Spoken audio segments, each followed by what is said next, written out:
Hey everyone, Eggman here with another video, and today we have a top 32 breakdown for the Carta Magica Online Treasure Cup that happened this past weekend. 900 players, 9 rounds of Swiss into this top 32 that we see here today. And a couple of things before we get started. First, if you guys are new to the channel, please make sure to hit that like and subscribe if you want more One Piece content in the future. I really do appreciate it, and it does help the channel. Also, if you guys want all the deck lists from this event and many others in the past as well as the future, as we get them in the future, we do have it on my website, Eggman Events, so make sure to check that out. And then lastly, I was able to do the commentary with Brian from Stage Zero for the official stream, so I really do appreciate Carter for letting us do that. It was a lot of fun, and you can check out the live stream on their channel right now, which is linked in the description, and then it will be also re-uploaded to the individual matches too. Make sure to hit a subscribe on the Carter side as well. They're trying to get to 1,000 subscribers by the end of the year, and they're getting quite close, so I would personally appreciate that as well. So, but jumping on into this one, we do have this top 32, November 9th, 900 players, 9 rounds of Swiss, which this was less rounds than we could get.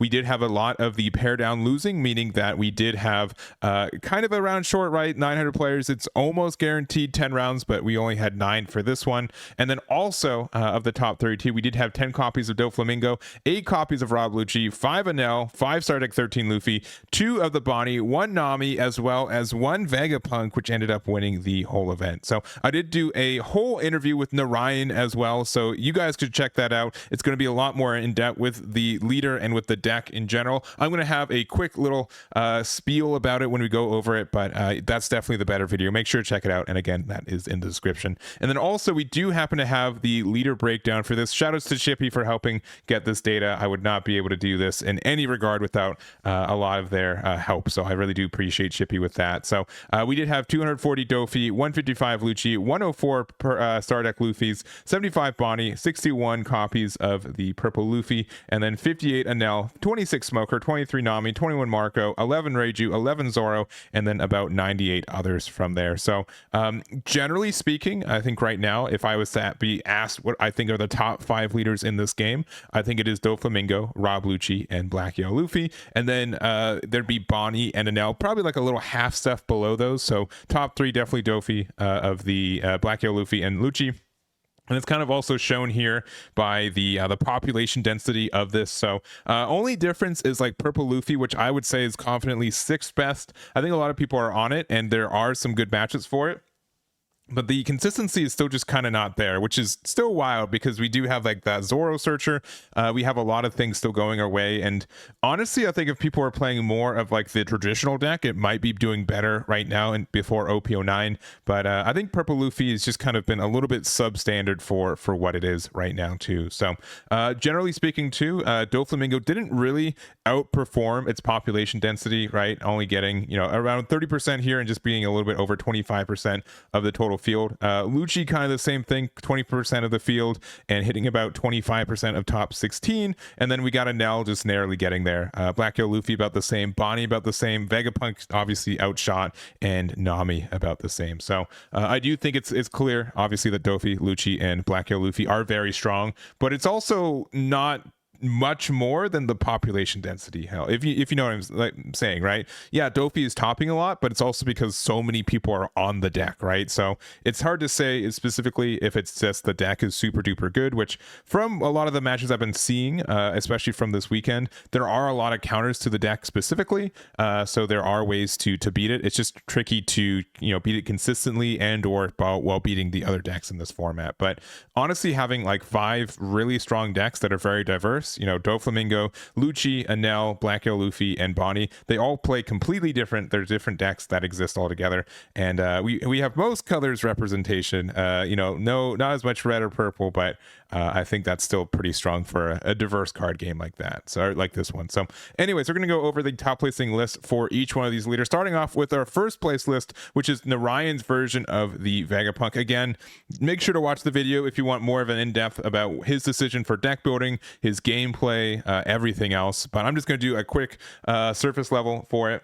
I think in general, like all the what egghead cards are just needed for this deck. There's just a lot of strong cards that exist for us in general. Having now 2 removal cards with now Nami on top of the Luffy here, that's very strong for us. We have the S Snake too, being able to use this to prevent something from attacking, like a little like mini beige in a lot of the ways. Being able to have Please Save Me or Rayquaza help has been helpful. Egghead Island, I know a lot of people were off and on if this was a solid card or not. I think in general it's helped the deck quite a bit. It might be a little bit clunky, so 2 copies is probably fine. I would play maybe 3. I wouldn't play 4 of this, but being able to use this to help us like put aggression on our opponent and get resources out of their hand while making sure we're safe, right? If we're playing against anything that's like not Rob Lucci, they're gonna have a hard time removing like a 5 cost 6k Shaka. This card's super great in the current meta. I think it's just kind of tricky to remove. A lot of decks don't really get rid of 6Ks easy or 5 cost cards, and they usually kind of have to either use something like really big to get rid of this, or they have to like just use a weird amount of cards to do so. So I think you get a lot of value from this Shaka. So other than that, pretty standard. It's a little bit more aggressive. You'll notice we're not seeing any Enels, no copies, or no Enels, no 8 cost Katakuris, and no 9 costs of Yamato. Our biggest card here is the Charlotte Linlin, which is from the new star deck, which is really exciting. So on play, you may trash 1 card from your hand. Your opponent chooses 1. Your opponent either trashes 2 or they trash 1 card from the top of their life. So we were kind of talking about it in like where 7-drop Linlin generally like sometimes you're in a situation where 1's really good and 1's really bad, but like on the other side, this card, like both options are almost always good, right? It's really tough to like both are great. You do have to play it on curve and it gets worse as the game progresses, but being able to like make our opponent discard 2, and we always will have like a card we need to discard from our hand, which helps our hand size be a little bit lower for our Nami effect. So generally speaking, I think this deck is really fun. It's going to be interesting to see if people adapt to it. Narayan also said like a lot of his success too was because of just people's inexperiences with what his cards did. Atlas specifically too is tricky if you don't know what it does. He said he got a lot of value from a lot of opponents who just weren't 100% aware of how this card worked, which I think will not happen as much moving forward. But in general, it's a strong deck that you have to respect. We'll see if it's able to get respected or if it will be continued to top in the next couple weeks when more and more people have eyes on it and know how it works. But a big accomplishment, and congratulations to Narayan for their finish with Vegapunk. All right, next up we've got Rob Lucci. So this is Georgios' version of the build. This is a pretty interesting build. A lot of tech cards and 1-ofs and 2-ofs and just generally cards we don't normally see in the build, right?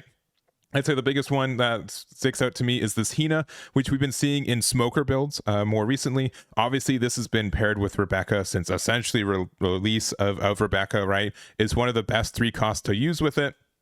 The fact that we're able to use this effect to get -4 and a 5k body, which we can pressure leader later.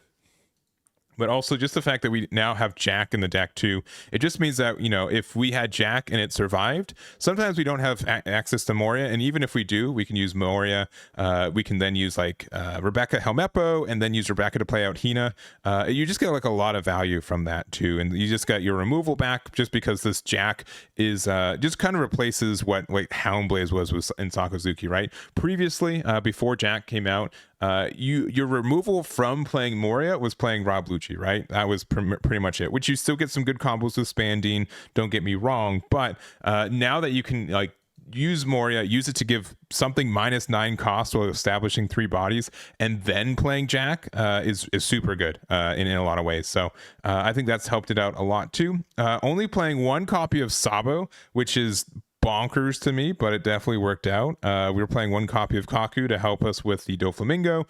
We have 2 copies of Borsalino, which seems to be a better Sabo in his eyes there. And then we also play the Soap Sheep, which I really like, and then also the Brook at 4 copies. I've been seeing this fluctuate from like 0 copies of Brook to 4. I personally think that 4 of these Brooks are just great. We just have so many access to like Tempest Kicks and Ice Age. It's very easy to get something in range for Brook, and generally decks just don't have like a lot of time to interact with this. It just like absorbs an attack a lot of the time. So I think it's worth it at 4 copies, maybe even 3 if you're not feeling it. But I think you need to replay a couple copies of Brook. Like it's just too strong for right now. It's still, even without the stage, like Lucci just has so much reduction, especially if we're already playing Hina as well. Like Hina and Brook on 6 Dawn is able to get rid of a 5 cost in conjunction with our leader effect, right? So that's just still really good. Obviously, like on 7 we can even do like Rebecca, Brook, Hina, and there's just some great combo potential with that too. So I like the build. I like the little text for it. It makes it difficult to play around everything, and when you're playing something that's a little bit more off meta when it comes to your tech choices, it does give you an edge there. So this is Georgios' version of the build. Congratulations for their finish with Lucci. And next up we've got Bonney. So this is TJN's version of it, and I think Bonney like underperformed just a little bit in this one. I think it's really strong into like obviously Black Yellow Luffy, which I think Black Yellow Luffy also did like a little bit worse in this meta too. For this event specifically is mostly like Dofi and Lucci, which is surprising to me. But what I want to say is that I think Bonney is still just super strong. There's a lot of matchups that it does really good into right now. I know being a rough matchup into Lucci hurts it a lot, but being able to beat Black Yellow Luffy is just very strong for you. Also, spoilers, it's probably like 90-10 in your favor against Vegapunk. So if you're afraid of that deck showing up in the next couple weeks because it did win this event, Bonney has a really, really good time into it. But generally speaking, I think a lot of like Bonney's card pool hasn't really changed in the last couple weeks, but more so we're adapting to what we're expecting in the meta. So because of that, we're down to 3 copies of Rouge in this build. It doesn't stay on board as often. It's a little bit trickier to get just that constant value with it. So there's just better plays. We also have 3 copies of Basil. Again, like there's just some ways to remove this now. It's not as good of a blocker as it used to be. And then we also have our Useless Kid, which we're bumping up to 3 copies. Generally, it's been sitting at like 2 copies on a lot of builds recently, but being able to use this to like wall out Dofi and still like a lot of decks, right? Like unless you're playing against Lucci, there's a lot of decks that just still get walled out by 8-drop Kid. We have the single copy of Zora, which I think that's fine as a tech ad. I personally do not like running this deck, this in the deck right now. I know it helps you win against like Nami and Black Yellow Luffy a little bit harder, but I think those are still like favorable matchups, and then it's a dead card in a lot of others. But I think at 1 copy, that's fine. I know a lot of people have been running more of the Shanks, which I do appreciate this card existing. It just like if your opponent played Jack with Ice Age or whatever last turn to get rid of something, cool, Shanks, get rid of it, right? It solves a lot of issues. It's a 9-drop 11k, so it's a little bit tricky to interact with, and it's just an 11k for 9 is just really good stats in no short answer. So I think it's just good. Obviously it's a little bit proactive, but like Bonney being able to rest things on your opponent's side if they have to like sequence their turn a little bit weird on like playing something after playing something and then attacking, which happens sometimes. You really get some good value from that Shanks, and then again it's pretty tough to remove. So other than that, I think the carrot has been good against Dofi, and if you have a good matchup into Dofi, or at least a winnable one like Bonney does, like you get to do a lot for like you get a lot of mileage for this meta too, right? So if you're doing well against Dofi as well as Black Yellow Luffy, and then like Lucci is your bad matchup, you still have a pretty good spread for the rest of the field. So this is again the build by TJN. Congratulations for their finish with Bonney. And the next up we've got Biglamma with the Nami. And I've seen a lot of people kind of introduce some new techs in the last couple of days of for helping you against the Doflamingo matchup. I think that's one of the worst ones for Nami specifically, but you can still just kind of get there, I feel like, right? I don't know their matchup spread specifically. I'm going to guess that maybe they played like 1 or 2 Dofis and they were able to beat one of them. But like there are some really good matchups for like the Lucci as well as the Black Yellow Luffy. That helps you out quite a lot. And it just makes it a little bit, I don't know, like a lot of people I don't think are expecting to play against Nami right now because of Doflamingo being around. So because of that, I think you are still able to be around. People aren't teching for you as much, but then again, if you run into your tough matchup, you don't really have an out for it. So I don't know how I feel about Nami right now. It's probably in top 10. I don't think it's in top 5 contention right now. It can still top, but it's not going to be there consistently. But I also think part of that is because not a lot of people are on the deck, right? Of 900 players, only 23 are on the deck, and one of them was able to top. So that is still pretty good conversion for the deck in general. But we'll see what it does, and I think Nami will top occasionally. I think more people go back to it, but it is really tough in this meta compared to where we were at the beginning of OP08. So there's the build here from Biglamma, and congratulations.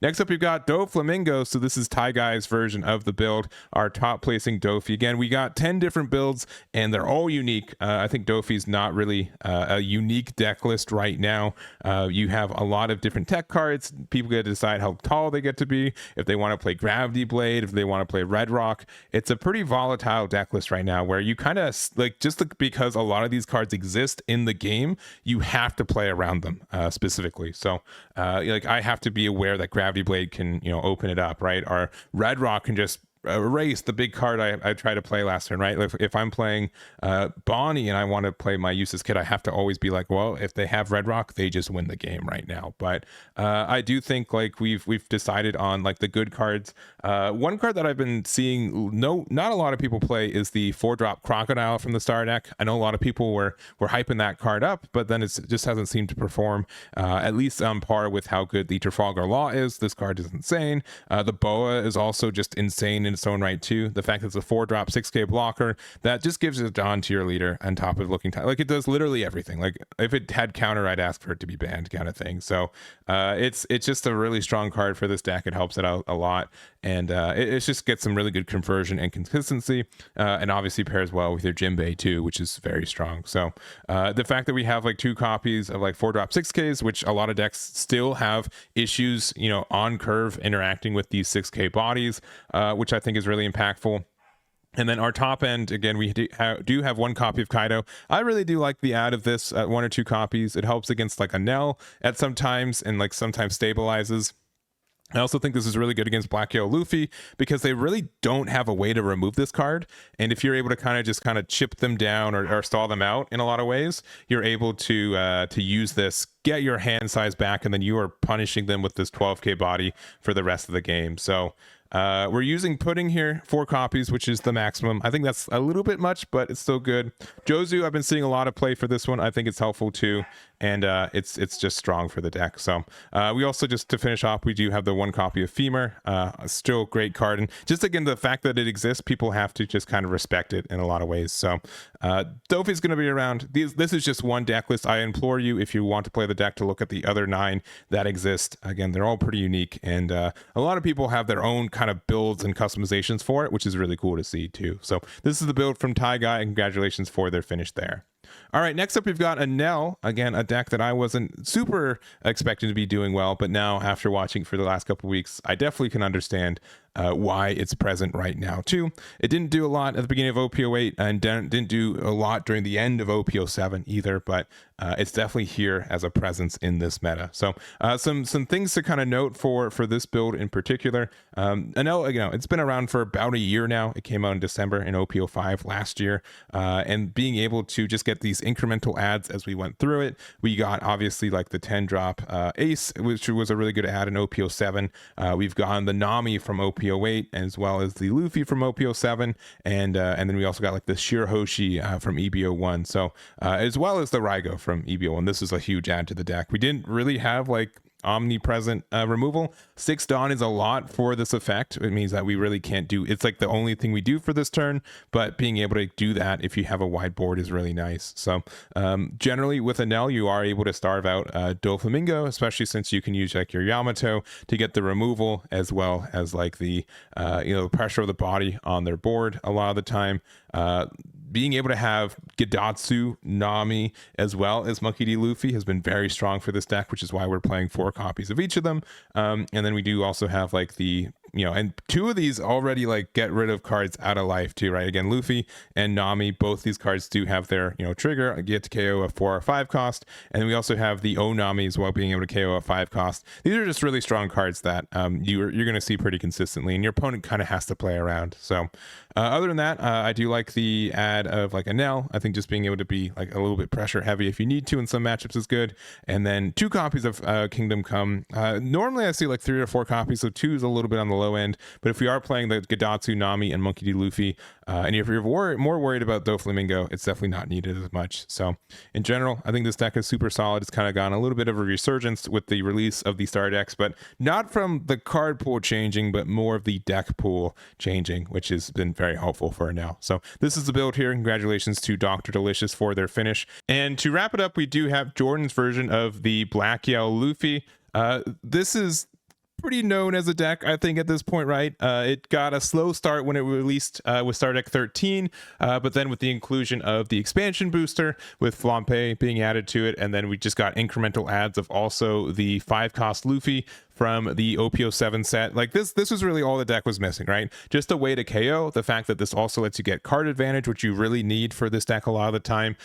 This deck has just been a known quantity for it. So we also more or less know what the card pool for this looks like. And for Jordan's version, I wouldn't say there's anything too particular about it. Right now, I know that the Ace ad has been a big decision for the deck in general. For playing this are the 5-cost, obviously both of them.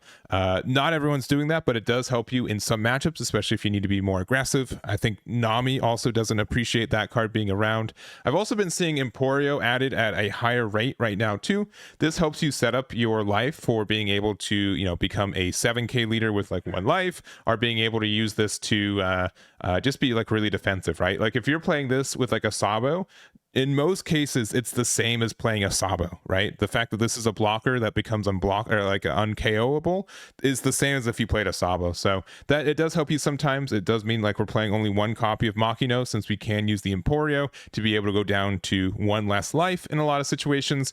And I think that's strong for the deck too. So other than that, we do have like the Kuzan, add 4 copies of there. We do have 3 brothers bond, and then the rest of the brothers at their 4 copies. So we know what this deck looks like, right? There are some deck choices, and this is Jordan's build. So congratulations for their finish there. And that's going to be it for this one. I hope you guys did enjoy it. Again, all the deck lists from this are on the website Eggman Events, so you can make sure to check that out. And we're going to continue to have more as this meta continues. So that's going to be it. Thank you again so much for watching. Thank you again to Carta as well as Brian from Stage Zero. I really do appreciate both y'all, and I'm looking forward to the next event as well. So that's going to be it. Thank you guys so much for watching, and I'll catch you all next time.